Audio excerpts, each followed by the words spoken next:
Assalamualaikum warahmatullahi wabarakatuh.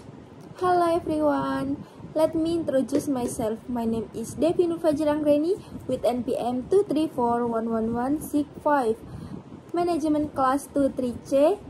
I will discuss the second material, namely Financial Ratio Analysis. Nah, saya akan membahas tentang analisis rasio keuangan. Adalah proses membandingkan berbagai item dalam laporan keuangan untuk menilai kinerja dan kesehatan keuangan suatu perusahaan. Intinya, analisis ini melibatkan yang pertama mengambil data dari laporan keuangan perusahaan seperti neraca, laporan laba rugi, dan laporan arus kas. Perhitungan rasio, menghitung berbagai rasio keuangan menggunakan rumus yang telah ditentukan. Interpretasi, menganalisis dan menginterpretasikan hasil perhitungan rasio untuk mendapat pemahaman yang lebih dalam tentang kinerja dan kesehatan keuangan perusahaan. Tujuan analisis rasio keuangan adalah yang pertama, mengevaluasi kinerja perusahaan, menilai seberapa baik perusahaan dalam mencapai tujuan keuangan. Dan yang kedua, membandingkan kinerja perusahaan dengan kompetitor, melihat bagaimana perusahaan berkinerja dibandingkan dengan persaingan di industri yang sama. Yang ketiga, mengidentifikasi area yang perlu ditingkatkan, menemukan area-area yang lemah dalam kinerja perusahaan, dan mengidentifikasi potensi area perbaikan. Dan yang keempat, ada memprediksi kerjasama dalam masa depan. Membantu dalam memprediksi kinerja perusahaan di masa depan berdasarkan tren yang terlihat dalam data keuangan. Manfaat analisis rasio keuangan. Analisis rasio keuangan bermanfaat bagi berbagai pihak, termasuk yang pertama, manajemen, untuk membuat keputusan strategis dan operasional seperti mengolalisasikan sumber daya, mengelola risiko, dan meningkatkan efisiensi. Yang kedua, inspektor, untuk menilai potensi investasi dan resiko sebelum memutuskan untuk berinvestasi di perusahaan. Yang ketiga, kreditor, untuk menilai kemampuan perusahaan dalam melunasi hutang sebelum memberikan pinjaman. Yang keempat, ada analisis keuangan, untuk memberikan rekomendasi investasi pada klien mereka. Kesimpulannya adalah, analisis rasio keuangan merupakan alat penting untuk memahami kesehatan keuangan suatu perusahaan. Dengan melakukan analisis ini, kita dapat memperoleh gambaran yang lebih lengkap tentang kinerja perusahaan dan mengidentifikasi area-area yang perlu ditingkatkan. Dan saya akan menjelaskan tentang rasio keuangan yang umum digunakan. Yang pertama, rasio likuiditas, rasio lancar, current ratio, mengukur kemampuan perusahaan untuk melunasi kewajiban jangka pendeknya dengan aset lancar. Dihitung dengan membagi aset lancar dengan kewajiban lancar.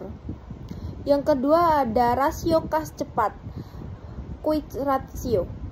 Mirip dengan rasio lancar, tetapi tidak menyertakan persediaan dalam aset lancar. Dihitung dengan membagi aset lancar cepat. Aset lancar dikurangi persediaan dengan kewajiban lancar. Yang ketiga, ada rasio kas, atau yang disebut kas rasio, mengukur kemampuan perusahaan untuk melunasi kewajiban jangka pendeknya hanya dengan kas dan setara kas. Dihitung dengan membagi kas dan setara kas dengan kewajiban lancar. Dan selanjutnya ada rasio solvibilitas, rasio utang terhadap ekuiditas. Debit to equity ratio, mengukur proporsi pembiayaan utang terhadap ekuitas dalam struktur modal perusahaan. Dihitung dengan membagi total utang dengan total ekuitas. Rasio utang terhadap aset buka kurung debt kurang to kurang aset ratio dibagi mengukur proporsi aset yang dibiayai oleh utang, dihitung dengan membagi total utang dengan total aset. Selanjutnya ada rasio profitabilitas.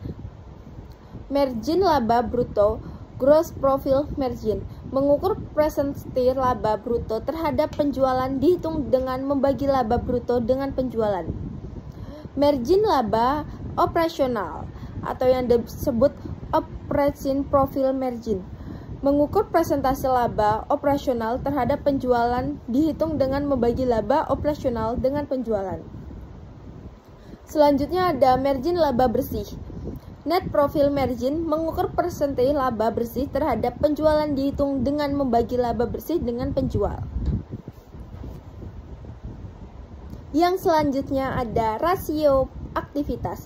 Perputaran persediaan inventory turnover ratio mengukur seberapa cepat perusahaan menjual persediaan dihitung dengan membagi biaya pokok penjualan dengan persediaan rata-rata. Dan selanjutnya perputaran piutang receivable turnover ratio mengukur seberapa cepat perusahaan mengumpulkan piutangannya dihitung dengan membagi penjualan kredit dengan piutang rata-rata. Perputaran aset turnover ratio mengukur seberapa efisien perusahaan menggunakan asetnya untuk menghasilkan penjualannya dihitung dengan membagi penjualan dengan aset rata-rata. Rasio profitabilitas adalah return on equity ROE mengukur profitabilitas perusahaan dalam kaitannya dengan ekuitas pemenang saham dihitung dengan membagi laba bersih dengan ekuitas memegang saham. Return on asset ROA mengukur profitabilitas perusahaan dalam kaitannya dengan total aset dihitung dengan membagi laba bersih dengan total aset. Dan yang selanjutnya rasio keuangan. Ini dapat membantu inspektor analisis dan manajemen untuk memahami kinerja keuangan perusahaan secara lebih mendalam. Nah, itu saja yang bisa saya sampaikan. Jika ada salah kata saya mohon maaf yang sebesar-besarnya. Sebelumnya saya tutup. Wassalamualaikum warahmatullahi wabarakatuh. Terima kasih.